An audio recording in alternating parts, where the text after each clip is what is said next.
Oh man, all these Kais! It's so confusing.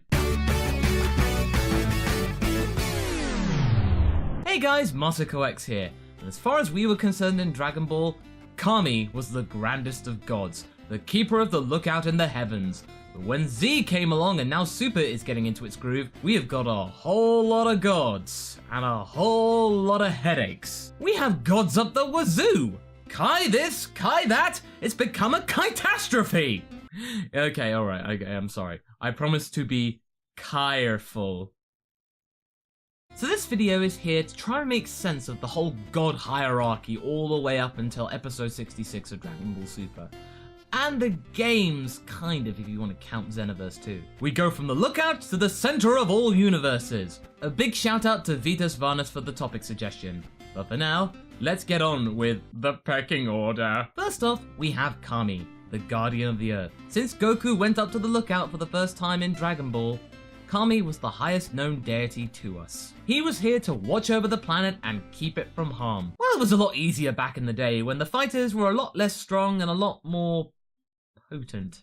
The keeper of the sacred water, the room of spirit and time, and the highest place on earth, the lookout is the perfect place for a deity such as Kami, and then later Dende. Then we have King Yema, the Lord of the Dead. He is in charge of who goes where in the afterlife. Yema is our first glimpse into the other world, and it's the first sign that Kami isn't the be-all and end-all of life and death. There's a higher power out there, and that originally blew our minds. It doesn't stop here though. Yema may not be a Kai per se, but he is the stepping stone to where we go next. King Kai. For most of Z, pretty much up to the end of the Cell games, King Kai was the highest godly being that we were aware of. As far as we were concerned, King Kai was God. He was the divine spirit that gave Goku the strength to fight the Saiyan Menace, Vegeta and Nappa, with such iconic techniques like the Kaioken and the Spirit Bomb. Such power, such techniques! This guy's gotta be the endpoint, right? No. This was the status quo until the end of the Cell games, upon which our minds were blown once again. Our King Kai wasn't so kingly after all. He was just one of 4 Compass Kais of the known universe at the time, Universe 7. In this case, he is the North Kai. Joining him were the East, South, and West Kais, to which he had a mixed relationship. Together, they supervised the galaxies of their respective quadrants on a day-to-day basis. If anything malicious were to ever happen, or special or unique, they would call upon their boss, the Grand Kai. Or Goku if you wanted to be plot convenient. The Grand Kai is a laid-back old dude who is Universe 7's effective figurehead. His duties are to supervise the Compass Kais, host martial arts tournaments on his own home planet, and just chilling his subjects out, man. Totally groovy. He is a person that trains some of the universe's greatest fighters. No wonder there are so many tournaments. He's just looking out for the best and brightest. It's a perfect opportunity for fighters to let off their steam and for him to pick out his latest students. But it doesn't end there though. The Grand Kai has superiors of his own, the Supreme Kais. There are 5 Supreme Kais in every universe. 1 Supreme Kai for every quadrant and 1 Grand Supreme Kai to watch over them all.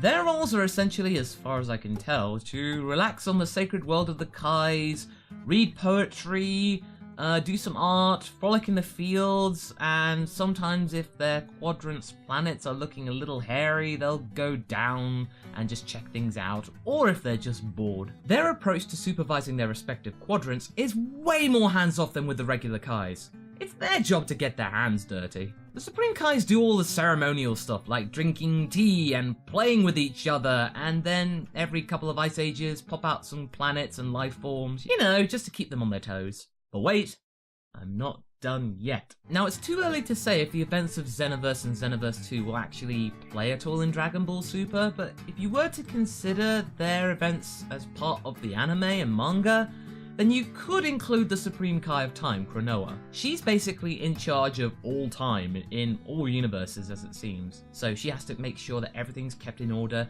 there are no anomalies, there's no changes, so that's why she has Trunks as an attendant to make sure that he doesn't do any pesky time traveling. Then we got the Battle of Gods movie, which introduced Beerus, the god of destruction of Universe 7. So every universe has a god of destruction and an attendant. So that's just another one to throw on the pile. and that was made into proper canon with Dragon Ball Super, which contributed in its own right. I mean, yeah, Beerus had an easy job, he just had to blow up planets every now and again. Self-explanatory, really. But he has a boss. In fact, everyone has a boss. The king of everything. The Omni King, Zeno. What? This guy? Really, this guy? Oh yeah, Toriyama's done weird stuff before, so why am I surprised now? This childlike ruler of all existences is where the buck stops. For now. He is the king of the 12 current universes. They actually used to be 18, but one day Zeno just destroyed 6 universes because he was bored, or on a whim, or for some unknown reason.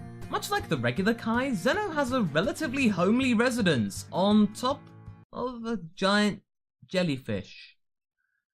Okay, so how many Kais are there?